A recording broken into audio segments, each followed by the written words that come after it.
Have you noticed that a lot of celebrities these days are getting facelifts? But it's not just Hollywood stars that are getting work done. Take a look at the Toyota HiLux. She's got a brand new face, and doesn't she look fierce? And all angry. But what has actually changed about what is one of Australia's most popular utes? Let's take a look. Under the hood, it's the same HiLux already on the road, but all variants will now have the carryover 2.8 litre 4-cylinder turbo engine. The engine mounts are different though, which cuts back on noise and vibration inside the cabin. So let's talk about the way that this car looks, the new designed face of it. It's very squinty, isn't it? One of the designers actually described it as menacing, and it does look a little bit menacing. These headlights, they're kind of glaring at you. But it is very aggressive with all those angular designs, and I suppose that speaks to a ute that they want to be perceived as something that's rugged and manly and strong. Do you think it works?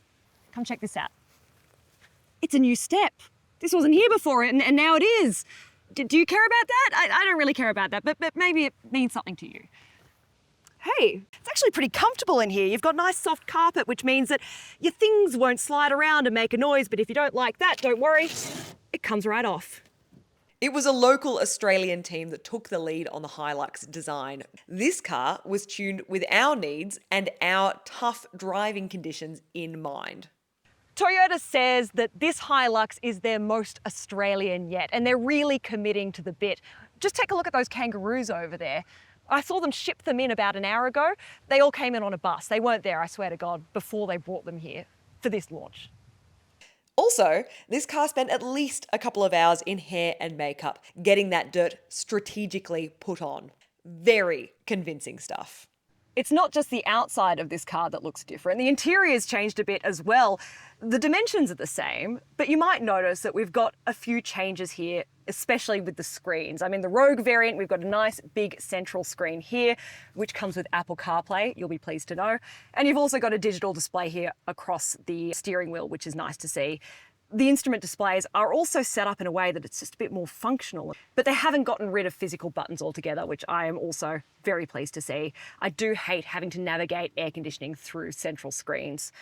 But if you're someone who is looking for more comfort in your dual cab ute, you'll be pleased to know that the seats are comfortable. They've got the seats right. I feel very at home in this car. It's not exactly an SUV, but it is getting close. What if you're a passenger though? The back seat. I think it's an improvement, right? It's a little bit more comfortable. The seats are a little bit squishier, but it's a back seat of a dual cab. It's still a little bit cramped. Your knees are going to hit the other seat if you're a tall person, and you're also going to be feeling a little bit upright. But it's a dual cab ute. You've just got to deal with that, I think. But enough about how she looks. Let's get her on the road. So how does the HiLux drive? Well, you know, it's always going to feel a bit like a ute, isn't it? It's going to be a little bit stiffer, and it's always going to be a little bit less comfortable than your average SUV. But this car has seen some improvements from the previous generation. The seats are much better. The steering feels really good now. It's very light. It's very smooth. But of course, it's always going to be a little bit boring on a regular road, isn't it? Why don't we see how she goes off-road?